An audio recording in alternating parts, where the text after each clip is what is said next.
લસણની ચટણી તો આપણે બધા જ બનાવતા હોઈએ છીએ, પણ આજે જે લસણની ચટણી બને છે એકદમ નવી સ્ટાઇલથી, તો વિડીયોમાં પૂરા બન્યા રહેજો। હવે આપણે સ્ટાર્ટ કરીએ તેની પ્રોસેસ। તો એના માટે આપણે પહેલાં તો બધા આખા મસાલા લઈ લેવાના છે। તેમાં તજ, લવિંગ, વરિયાળી, તલ, તમાલપત્ર, લાલ મરચાં, પછી આખી મેથી આપણે લઈ લેવાની છે, આખા ધાણા અને હિંગ, આ બધા જ આપણે મસાલા લઈ લઈશું। અને આ ચાર મસાલો એ આપણે શરૂઆતમાં નથી નાખવાનો, એ પછીથી નાખીશું।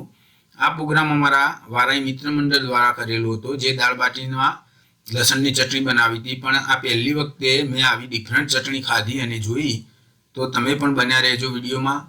તમે પણ બનાવશો તો ચોક્કસથી નવું જ લાગશે। તો સૌપ્રથમ તેલ ગરમ થઈ જાય એટલે આપણે બધા આખા લાલ મસાલા એડ કરી દેવાના।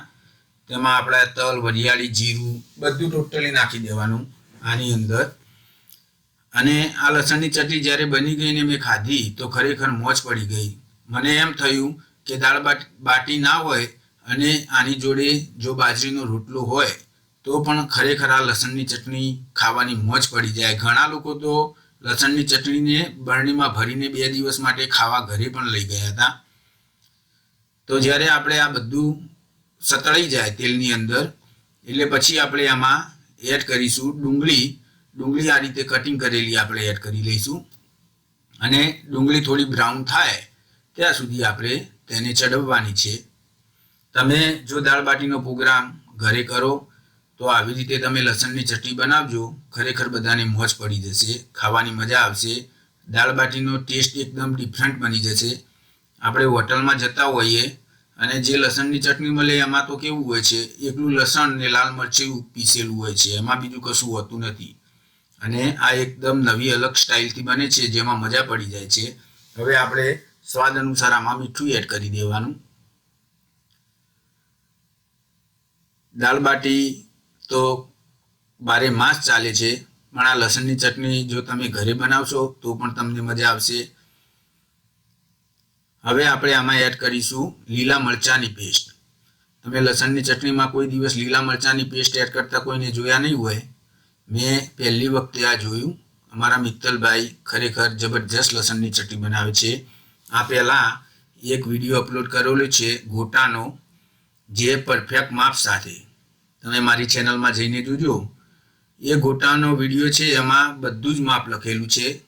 હવે આપણે આમાં એડ કરીશું લસણની પેસ્ટ।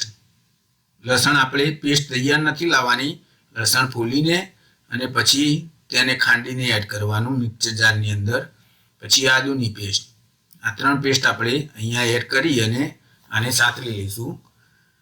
તો એ વિડીયો જોજો, એમાં ગોટા ખરેખર બહુ મસ્ત બને છે। એ માપ પ્રમાણે તમારે જો 100 માણસનો પ્રોગ્રામ હોય તો તમે બનાવશો તો ખરેખર મજા પડશે તમને, અને બધા વખાણ કરશે કે ના ગોટા બન્યા છે। આપણે રસોઈયાની જરૂર નહીં પડે। હવે આપણે ટામેટાની પેસ્ટ એડ કરી લઈશું।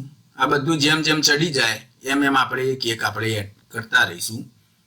તમે જોયું તું કોઈ દિવસ લસણની ચટણીમાં આ રીતે ટામેટું એડ કરીએ છીએ, લીલા મરચાંની પેસ્ટ એડ કરીએ છીએ, આદુ નાખીએ છીએ। હવે આચાર મસાલો ખાસ તમારે નાખવાનો। તો અહીંયા આચાર મસાલો આપણે નાખી દીધો।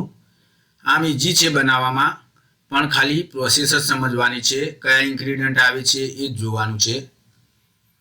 તો આ બધું આપણું કમ્પ્લીટ જુઓ, એનો કલર અત્યારે મોઢામાં પાણી આવી ગયું। હવે જે પેસ્ટ નાખી છે એ આપણે હળદર, ધાણા જીરું અને લાલ મરચાંની પેસ્ટ એડ કરી છે। આમાં ગરમ મસાલો આપણે બિલકુલ એડ કરવાનો નથી, કારણ કે ઓલરેડી આખા મસાલાની અંદર બાદિયા ને બધું આવી ગયું છે। અમારા મિત્રો સાઈડમાં બીજું કામ કર્યા કરે છે, જે કે દાળ બનાવવી, બાટી કરવી।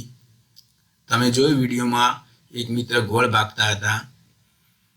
હવે આ બધું આપણે ચડવા દેવાનું। હવે કશું એડ કરવાનું નથી આમાં, ફક્ત આપણે પાણી એડ કરી દેવાનું। પાણી એડ કરીને આપણે આને 5 થી 10 મિનિટ સુધી આપણે ચડવવાની। અને આ અત્યારે આપણી લસણની ચટણી તૈયાર થઈ ગઈ છે। તો વિડીયો લાંબો ના બને એટલે હું તમને અહીંયા સુધી બતાવું છું। તો તમે એકવાર તમારા પ્રોગ્રામની અંદર આ લસણની ચટણી આ રીતે બનાવજો અને ખાજો, ખરેખર મજા પડશે। તો વિડીયો કેવો લાગ્યો તે કમેન્ટ કરીને ચોક્કસથી કહેજો, અને નવા હોય તો ચેનલને લાઈક, શેર અને સબસ્ક્રાઈબ કરવાનું ભૂલતા નહીં। તો ચલો મળીએ નવા વિડીયોમાં। ત્યાં સુધી સૌને બાય બાય, જય અંબે, જય શ્રી કૃષ્ણ.